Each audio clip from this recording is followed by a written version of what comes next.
All right, so back to Ami. Ami is the reason I said "have gun will travel" is "have trouble will travel." That's Ami's motto, and that's why he's in this downtown Minneapolis. Talking about your being in downtown Minneapolis, you're obviously at a hotel. Is anybody else in that hotel? Yeah, it's all press. All the hotels are just full. Oh, of press. I see. Okay. Yeah. Do you ever banter with these wonderful conducted. people, the professional lying class? All the time, and I always ask the same question, which is, do you ever ask the real questions? All the questions are about how you feeling now.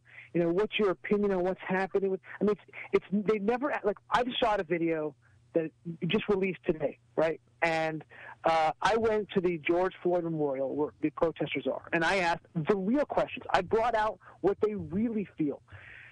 I cannot stress this more. Okay, the fact that the media wants to separate the rioters and the protesters is what I find so mind-boggling. Not that most of the protesters are rioting; most of them are not. But when I spoke with the protesters, first of all, a lot of them plan on rioting, right? But there wasn't a single protester, and I'm talking, I probably spoke with 50 people on and off camera in Minneapolis. I've spoken to hundreds of them across the country last year. And when I asked them, do you condemn the rioting? Do you justify the rioting? They never say, no, we condemn it, or no, we don't justify it. They will always make an excuse for the rioters. And it's that's what gives the rioters and the looters and the arsonists the air to breathe and to work, because they know that these tens of thousands, hundreds of thousands, actually millions of protesters out there have their back, right? And the Democratic leadership have their back. And this is the problem, is that, yeah, of course, they're not all rioters, 1%, whatever, I have no idea what the number is, whatever small percentages. But they are able to do what they do because they have the support of these protesters. And I'm so angry at what I heard, but even more profoundly sad. When I asked them a whole number of questions, and one of them was, do you think there's a genocide going on? And they kept using the word genocide. Yes, genocide. After I said, the word genocide is the eradication of an entire people. And they looked at me and they go, that's exactly what's happening. That's exactly what's happening. They're trying to get rid of every black person in this country. They believe it. These aren't the rioters. These are the protesters I'm talking to, mind you. Okay? And then when you take it to the next level and say, well, if you think a genocide is happening, do we need to engage in a civil war? And I don't mean the civil war like you keep talking about, right, intellectual one. I mean an armed one. And they were saying, yes, we do. People were talking about guns and killing people. This is what they're telling me on camera. No, this is bad. This is really, really bad, Dennis. I watched your video. It is up at DennisPrager.com. I want my listeners to see it and send it around.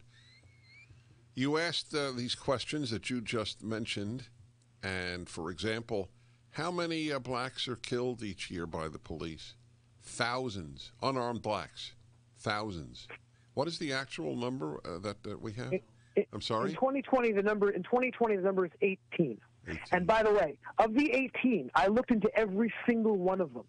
And the vast majority of the 18 were either a justified shooting because the person was attacking the police officer. He may have been unarmed, but he was grabbing for his gun. He's grabbing he's choking the police officer out, or was an absolute mistake.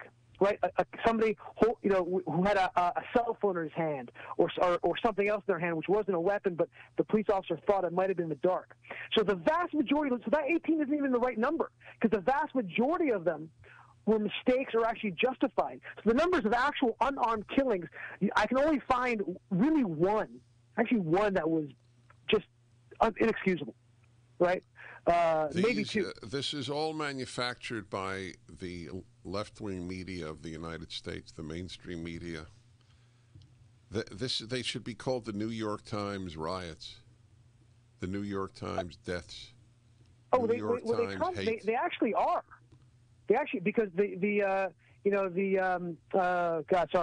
thing that the 1710 project, whatever that project is, I don't want to remember its name. 1619 project. She called it the 1619 riots. No, oh yes, they good point. They That's literally are the New York Times riots. That's right. Literally.